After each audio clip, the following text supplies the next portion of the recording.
Ma'am I say chakkouba pot chai leiba chatnaba tholake tamo ngai ne tamo gari thodora ani hachik langi swai da phambase dodi horan pot chai leiba khopada dum ucharake ko breakfast han tawbide ma'am kem sara ke yum dagi paratha ma man chalo raga satlage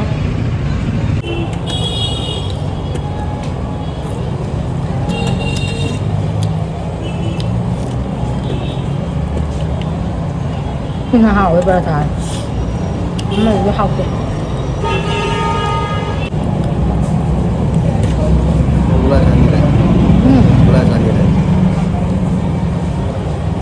tanggang nih mah tanggang kalau saka tanggang nggak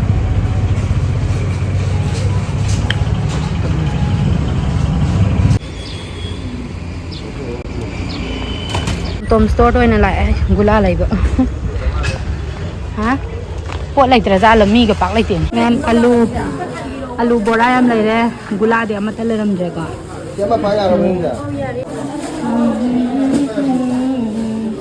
còn nó tiền lâu chăm ta ra là còn làm hai ta hăng gì để chân chân năm cái tháo được kìa la lâu cái lạc pani gula ki mahut alu ti lo sana moina lo ra thole e gula am ta le ram dre ji gula lo bom lai ti gula do yaw pa ga dum krik krik in ha mun na rab jan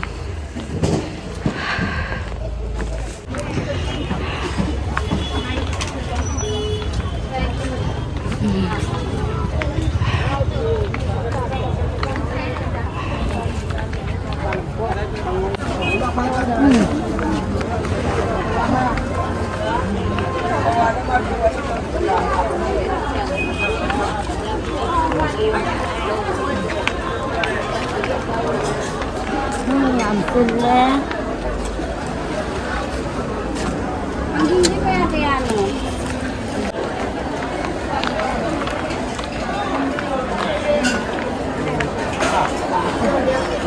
cái mùi ta đang mang cái món gì cả nè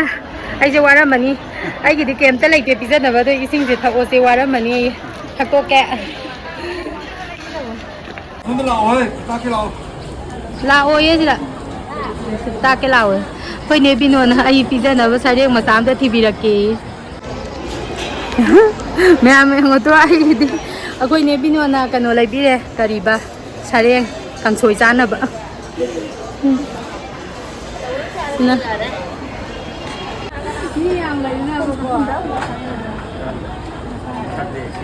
mga taruk tare nipang agula ango gumasado kapta tamo tibiro ango gumasado nipan tibiro duga asaw bata ani magalaw ko mai do sigi ango base si ango base asaw ba magana duga ngang base na sa magalaw bida se ba ko apa ya yeah happy ngang si dei pot khara di law re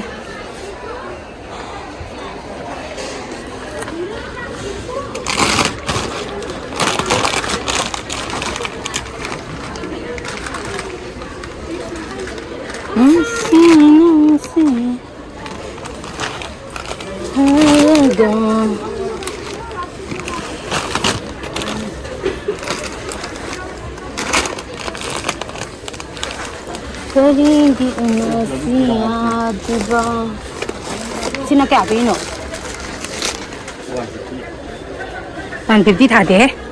122 था जी दे सुवन सिनाมันจะตามมั้ย तल्ली को किसी को จะ150เลยโอ้ย अदू मगा हसन बिरो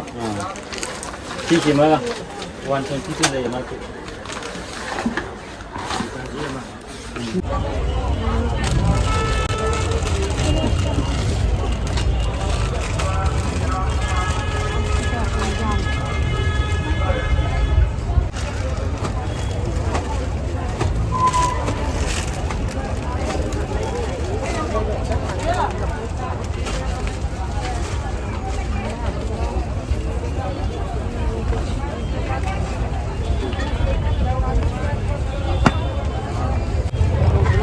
ꯒꯥꯔꯤꯁꯨ ꯈꯨꯠꯆꯤꯟ ꯑꯃꯅꯤꯀꯣ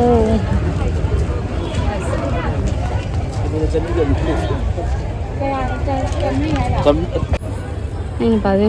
ꯄꯣꯠꯁꯤꯡꯁꯦ ꯀꯃꯥꯏꯅ ꯍꯥꯞꯇꯣꯏꯅꯣꯅ ꯃꯊꯥ ꯁꯥꯔꯤ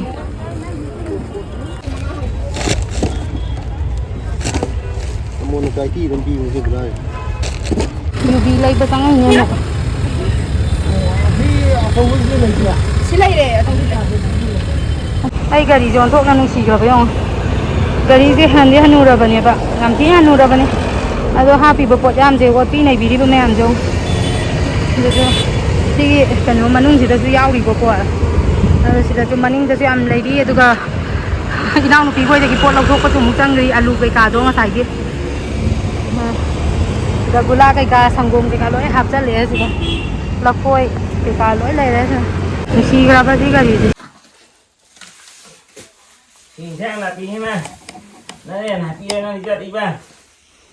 이니에는 합박번에.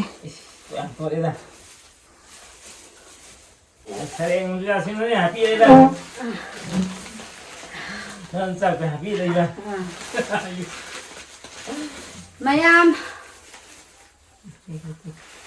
Ya, sambil. Sambil yang ngoba. Yang ngoba. Yang ngoba.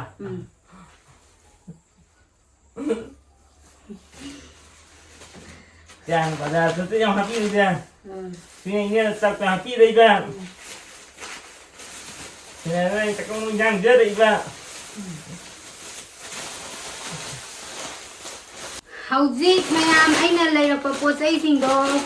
mayam da sum yeng han jara ke do mayam ai posai lay do badi khara wat li ba ko ado si yeng kan da awada pa do mu tak na mu lay ra ge hayeng han sit kum ba ko haidi gari masani na poto yam le sala hafam do lay to wa na pure e ba ko si so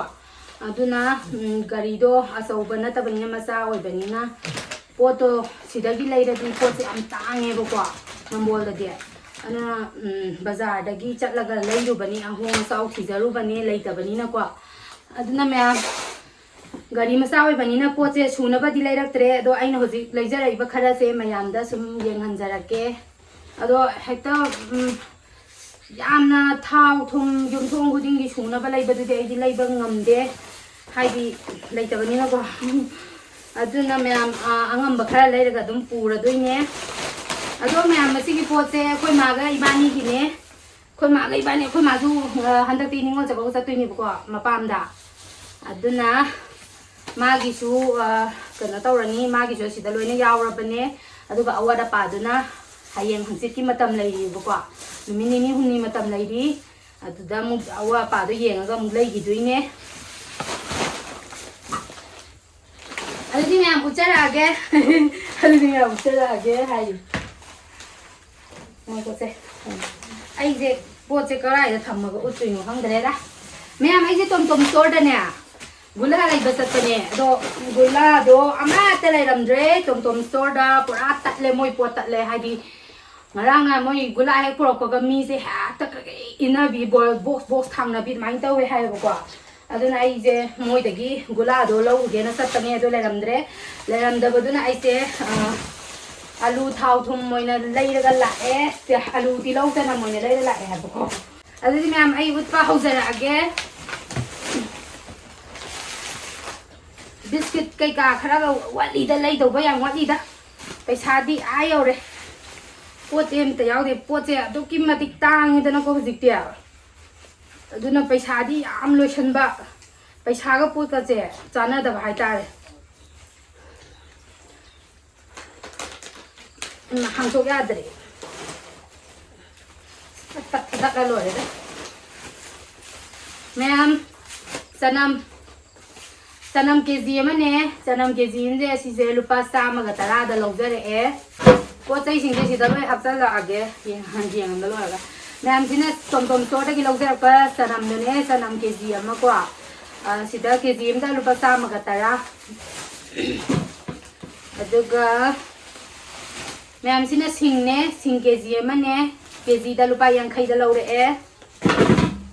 दुगो ma'am सिना tin fish से लुपा 85 दा लौरे को अदुगा ma'am सिना आलू KG मंगा ने Moina सु खरा हेलान दिरे बको आइगिनि हाबदुदा ꯑꯗꯣ ꯑꯂꯨ ꯀꯦꯖꯤ 5ꯁꯦ ꯈꯔꯗꯤ ꯍꯦꯜꯂꯛꯑꯦ ꯑꯗꯣ ꯂꯨꯄꯥ 100ꯅꯦ ꯁꯤꯗ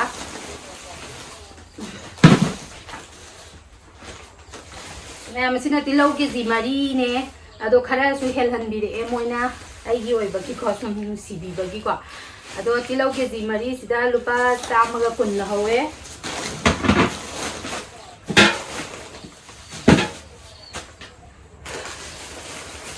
ꯀꯅꯦ ꯇꯤꯀꯥꯖꯤꯒꯤ ꯑꯂꯨ ꯕꯨꯖꯤꯌꯥꯁꯦ ꯁꯤꯃ ꯂꯧꯖꯔꯛꯑꯦ ꯑꯗꯒꯤ ꯃꯦꯒꯤꯁꯤꯃ ꯄꯨꯔꯅꯒꯗꯥꯡꯒ ꯃꯦꯒꯤ ꯌꯥꯝ ꯄꯥꯝꯃꯦ ꯑꯗꯒꯤ ꯆꯥꯃꯅ ꯀꯥꯖꯤꯔꯪꯒꯥꯒꯤꯁꯦ ꯑꯃ ꯂꯧꯔꯛꯑꯦ ꯑꯩꯈꯣꯏ ꯃꯥꯒꯤ ꯁꯤ ꯄꯦꯀꯦꯠ ꯍꯥꯐ ꯀꯦꯖꯤꯒꯤꯁꯦ ꯑꯗꯒꯤ ꯆꯤꯅꯤꯁꯦ ꯑꯃꯒ ꯂꯧꯖꯔꯛꯑꯦ ꯆꯤꯅꯤꯁꯦ 2 ꯂꯧꯔꯛꯑꯦ ꯀꯩꯅꯣꯒꯤ ꯀꯦꯖꯤꯒꯤ ꯑꯃꯒ ꯀꯩꯅꯣꯒꯤꯒ ꯑꯗꯒꯤ ꯀꯪꯇꯛꯁꯤ ꯑꯃꯒ ꯂꯧꯔꯛꯑꯦ ꯃꯃꯟꯗꯤ ꯂꯣꯏ ꯀꯥꯎꯔꯦ ꯑꯩ ꯈꯪꯗꯦ ꯀꯪꯇꯛꯁꯦ ꯀꯦꯖꯤꯗ 60 ꯑꯃ ꯀꯩꯅꯣ ꯇꯧꯅꯦ ꯑꯗꯨꯒ ꯁꯤꯁꯦ ꯗꯔꯖꯟ ꯑꯃ ꯂꯧꯔꯛꯑꯦ ꯄꯥꯐꯣꯔꯁꯦꯀꯣ ꯑꯗꯨꯒ ꯃꯌꯥꯝ ꯑꯩꯒꯤꯗꯤ ꯌꯥꯝꯃꯦꯅ ꯎꯠꯄ ꯅꯠꯇꯦꯀꯣ ꯄꯣꯠꯇꯤ ꯑꯝꯇ ꯌꯥꯎꯗꯦ ꯌꯥꯝꯗꯦ ꯑꯝꯇ ꯀꯩꯅꯣ ꯇꯧꯗꯦ ꯑꯩꯅ ꯁꯨꯝ ꯂꯩꯔꯛꯄ ꯈꯔꯁꯦ ꯃꯌꯥꯝꯗ ꯁꯨꯝ ꯕꯤꯠꯇ ꯁꯨꯝ ꯀꯣ ꯚꯤꯗꯤꯑꯣ ꯅꯨꯡꯉꯥꯏꯅꯕ ꯁꯨꯝ ꯎꯠꯆꯕꯅꯦꯕꯀꯣ ꯍꯥꯏꯗꯤ ꯑꯁ ꯑꯩ ꯄꯣꯠ ꯌꯥꯝ ꯂꯩꯔꯦ ꯑꯗꯨ ꯇꯧꯔꯦ ꯀꯥꯏꯅ ꯑꯩ ꯄꯣꯠꯁꯤꯗꯤ ꯌꯥꯎꯗ꯭ꯔꯕꯒꯨꯝꯕꯅꯤꯀꯣ ꯃꯌꯥꯝꯒ ꯌꯦꯡꯅꯔꯨꯕꯗ ꯃꯤ ꯃꯌꯥꯝ ꯂꯩꯕ ꯌꯥꯎꯋꯦ ꯊꯥꯎꯒꯁꯦ ꯌꯨꯝꯊꯣꯡ ꯃꯁꯤꯡ ꯁꯨꯅꯕ ꯕꯣꯇꯜꯒ ꯂꯩꯕ ꯑꯗꯨꯗꯒꯤ ꯁꯔꯞ ꯁꯥꯄꯣꯟ ꯌꯥꯝ ꯂꯩꯕ ꯌꯥꯎꯅꯩꯀꯣ ꯁꯪꯒꯣꯝ ꯑꯩꯒꯤꯗꯤ ꯑꯗꯨꯒꯨꯝꯕ ꯉꯥꯛꯇ ꯂꯩꯔꯔꯣꯏ ꯑꯩ ꯄꯩꯁꯥ ꯂꯩꯇꯦ ꯄꯩꯁꯥ ꯄꯥꯏꯖꯗ꯭ꯔꯦ ꯑꯗꯨꯒ ꯃꯌꯥꯝ ꯁꯤꯒꯤ ꯇꯣꯁꯁꯦ ꯑꯩꯈꯣꯏ ꯃꯥꯒꯤ ꯑꯃꯒ ꯑꯩꯒꯤ ꯑꯃꯒ ꯂꯩꯔꯛꯑꯦ ꯑꯗꯨꯒ ꯁꯤꯒꯤ ꯀꯩꯅꯣꯁꯦ ꯑꯂꯨ ꯕꯨꯖꯤꯌꯥꯁꯦ ꯁꯤꯁꯦ ꯌꯨꯝꯊꯣꯡꯒꯤ ꯌꯦꯟꯅꯕ ꯑꯃꯃꯝ ꯂꯩꯔꯦ 9ꯂ 8ꯂ ꯇꯧꯕꯅꯤ 10ꯂ ꯈꯪꯗ꯭ꯔꯦ 9ꯂ ꯀꯥꯎꯔꯦ ꯑꯗꯨꯒ ꯁꯤꯁꯨ ꯑꯩꯈꯣꯏ ꯃꯥꯒꯤ ꯄꯨꯅꯕꯅꯦ ꯁꯤ ꯃꯣꯏꯗꯤ ꯑꯍꯟ ꯉꯥꯛꯇꯅꯦꯕꯀꯣ ꯑꯩꯈꯣꯏ ꯃꯥ ꯍꯣꯏꯔꯣꯝꯒꯤꯗꯤ ꯃꯣꯏꯗꯤ ꯀꯕꯣꯛꯀꯨꯝꯕ ꯀꯩꯅꯣꯒꯨꯝꯕꯁꯦ ꯁꯤꯒꯨꯝꯕꯁꯦ ꯌꯥꯝ ꯄꯥꯝꯃꯤꯗꯅꯀꯣ ꯀꯩꯅꯣ ꯇꯧꯔꯛꯑꯦ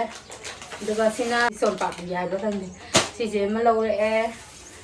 ꯂꯤꯛꯂꯥꯒꯤ ꯕꯤꯁꯀꯤꯠꯁꯦ ꯈꯔ ꯌꯥꯝ ꯂꯧꯔꯛꯀꯦ ꯇꯧꯅꯦ ꯑꯃꯈꯛ ꯂꯩꯔꯝꯃꯦ ꯑꯃꯈꯛ ꯂꯧꯔꯛꯑꯦ ꯑꯗꯨꯒ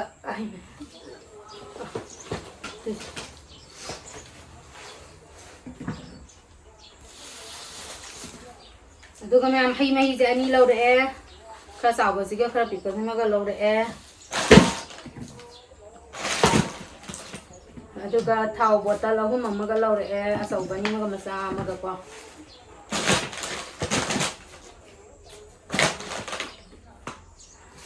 अदई संगोम से अमूल स्प्रे जाती से अमूल स्प्रे मगा लौरए स्पेशल हाफ केजी गिरा म लौरए अदगी गुला से पुनने मैम कने अय अंदर लामजरकीगे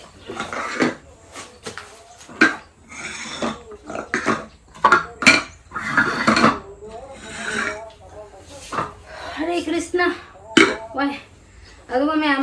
गुला से कौता अमा अनि अहु मरी मंगा तरुक तरे निपा मपन तरा तरांथोय तरांथोय गुला कौता तरांथोय लौरए अचौबा अनि मगा अचौबा से अनि मगा अदगी अंगांगबदा अनि मगा अंगौबा कौता मचा से सिगे निपान मगा लौरए पुन्ना तरांथोय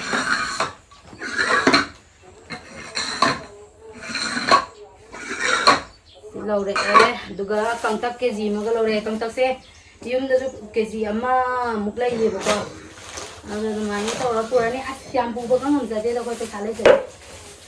कोइ मालुंगरे वारा माल कोन फेंगनबजे आइनाने अमा कनो यावसलकपनि सिदा लुपा क्यानो इन पिरमबदो लुपा क्यानो इन पिरमबदो कावरे खा या खैरे खंदे कावरे मैम यूबी अकंग बने अस यूबी अकंग बजरे केजीदा चाहुमगा मरफू ओले हागनी बगनदि मरफू हाब्रा मौदरा हाब्रा टोम टोम स्टोर दे अदो मोय लेहौद्रे न बाजार दे लौकने जे लुपा केजीदा चमरी कुन माइ ओले बको केजीदा केजी मखान को लौरे अदुगा सिदी सपोने ऐना चेंफू भेंगनबा कोनबाना सिगासे लौसलाइनि चेंफू खरा लंग थमनबा हायंग दि दिवाली नि तनको hayengse Diwali hojik nate sapon ju yaure sida koi ma koi noi na bana aduga mari si packet se maga lore aduga jira packet ani ma aduga sayona ai shire aduga ma'am si sina koi purnagi choco pie ma choco pie am pamjabane adugi purnagi choco pie box am lobire as yung pot hapada ne khoi tamo sina si makha thang hodana loin kai le haba aduga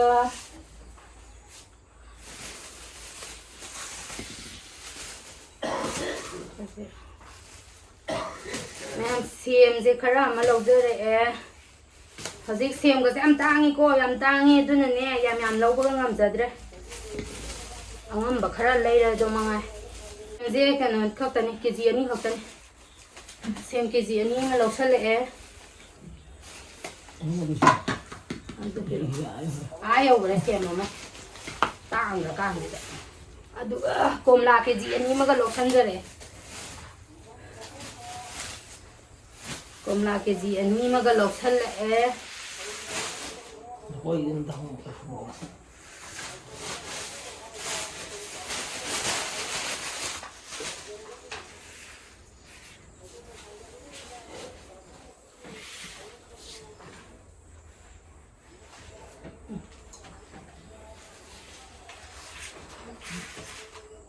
aduga ma'am लफोई से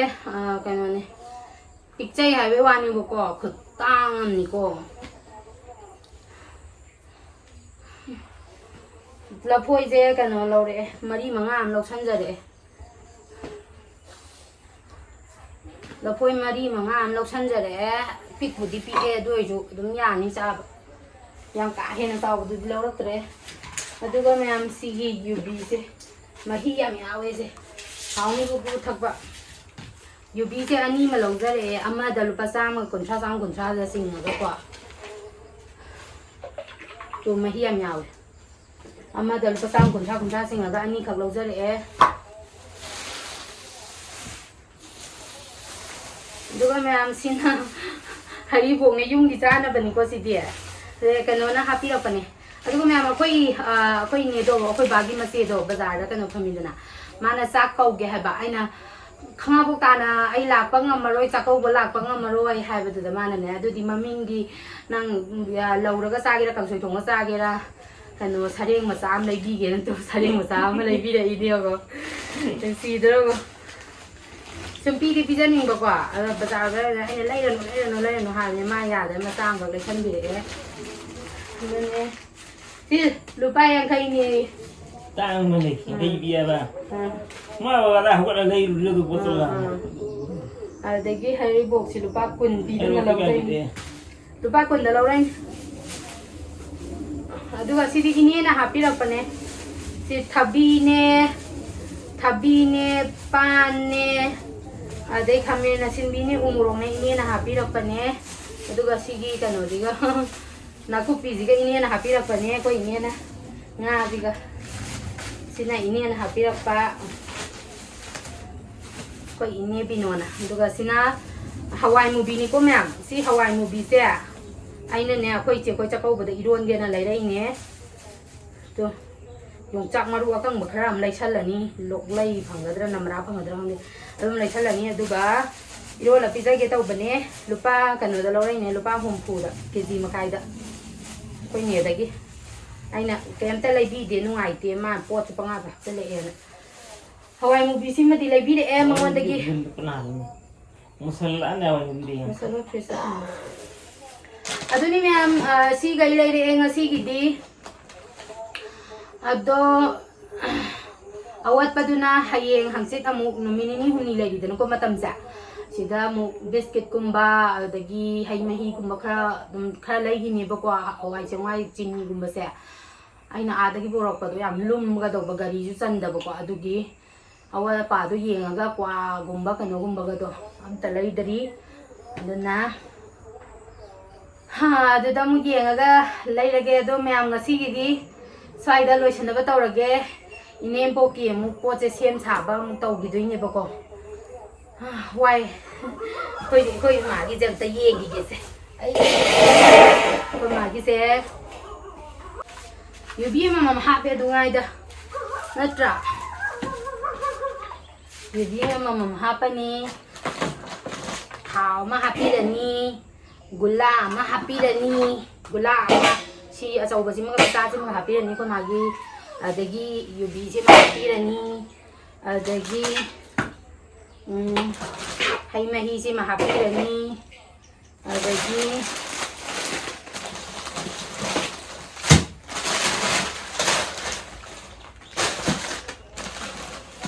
Jadi si kabuk cuma happy rani, sanggo mama happy rani.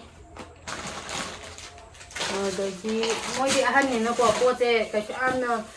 hol laga pu laga set bagi cuma tahu tak ada buku.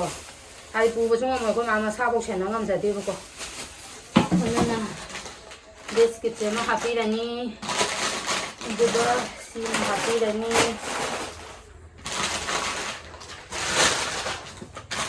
Juga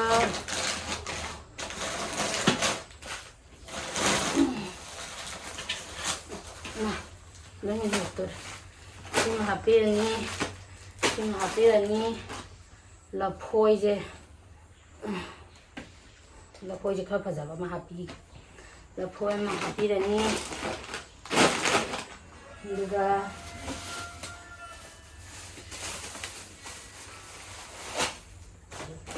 komla.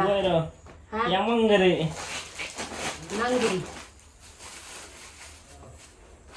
Lap komla sih mah kara happy rani. Adagi siram sih mah happy rani.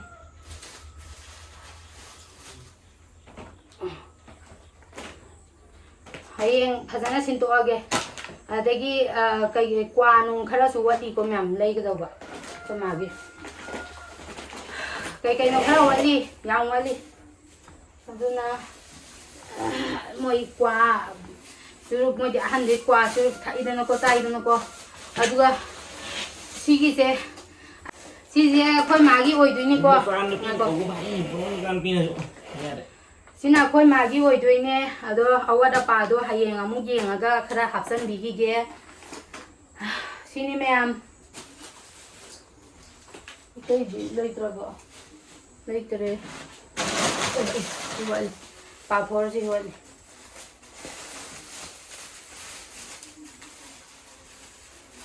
Yara yar sih nih yar yang menggeri yar hapun yar.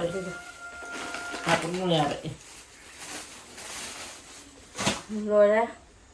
sini mẹ si cái chỗ cũ hẳn là như con mà cái ôi bà nó hay yang khara mà yang aga lấy săn bì ra cái ôi gì cái tiền tu mang ngay đây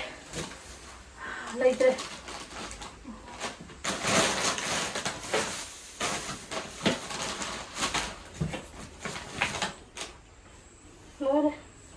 Aduh ma'am video से side लो इस number तो लगे video से बुनुआ video का दी like share subscribe तो बिरा मु ma'am हयेंग चको बुदो सो मुचर के कोई मा चको चक्र लो शन बगी अदगी माने चप्पगी सो इन चप्पै सो वीडियो लोइना हपचर के को अखोई माने चप्पै दी आई मा की वीडियो दि याव फंगारो कइगिनो हाबदा आई जो सोम चतुनी को अदुना ma'am देंगागे अदुम Hapa ngamaga di mating sum hapchar ke video se no do ma'am सी की वीडियो से दी साइड लो शन बताओ लगे वीडियो से बुनु आबिरगा दी लाइक शेयर सब्सक्राइब तो बिरामु मैम सपोर्ट अदुम लेप्तना तो बियो अदे मैम बाय बाय तो फ्लो आई सी दाउ दे वाबना